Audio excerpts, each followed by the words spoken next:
looking at all factors and the world at large, we are at war. Whether we are faced with the conventional war, so say nuclear war or whatever, but we are at war with either ourselves or with our makers. In a state of war, the president has inherent powers. Mr. President, tafadhali, under Article 58 of the Constitution, declare a state of emergency. When you declare a state of emergency, you are able to step aside some of the Bill of Rights, like the freedom of movement, which you're already doing anyway. You are also able to do certain things in terms of budget, national budget, and the rest of it.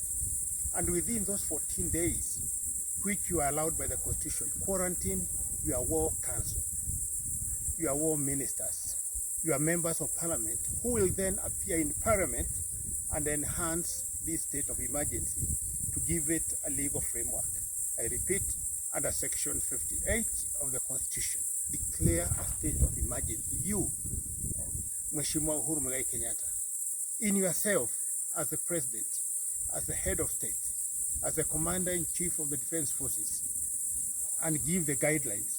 Don't hold meetings with Matiang'i, don't hold meetings with Mutahi Kagwe, with anybody. Wherever you are, where you are, just declare a state of emergency. You have 14 days. Within that state of emergency, order that people who will be in your war council, are quarantined at known places, including the members of parliament who will be called upon then after 14 days to appear and do what they have to do to extend that to a maximum of 2 months. That is the most orderly way to do it. In the meantime, it's good you understand the fact that the people who unless they can hold UNGA for 2 weeks, it will be very difficult for them to come on and hold on for 2 months, 3 months.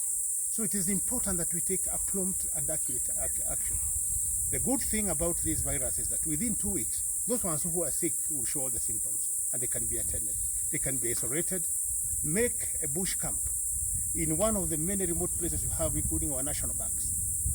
Tented hospital. Don't go the Chinese way because we can't afford to do it. Sanitize. Anybody isolated is handled at that particular point. Have ICU facilities there. Humane kind of situation. And by the way, this virus, looking at it, under those very harsh, dry conditions, efficacy is not as good as in damp, cold places.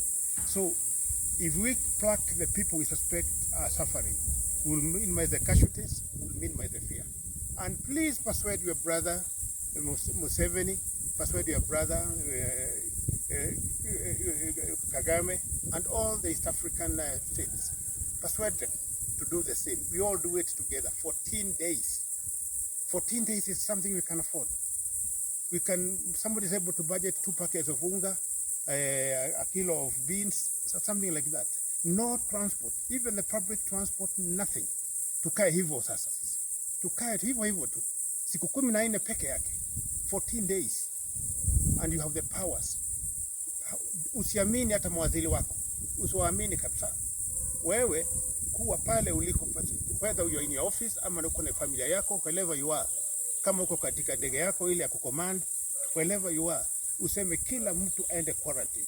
Alafu hizo wiki mbili zikipita, zile wiki mbili zikishapita, wale watu ambao ulikuwa umeweka kwa quarantine, including wale maminister wako, wale mawaziri wako, wale watu watano, maximum ya 6, watu 6, watu 7, war council, wajitokeze, mkae na hawa sasa. Wakishakaguliwa wanaonekana hawana virusi.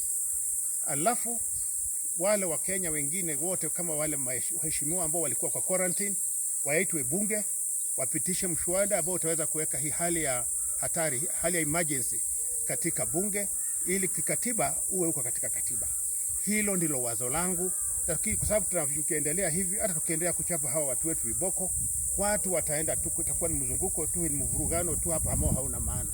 Hatuna njia ya kucontrol hii corona isipokuwa kutumia uwezo wetu wa kikatiba, nguvu zetu na mapenzi yetu ya Mwenyezi Mungu. Mungu awabariki.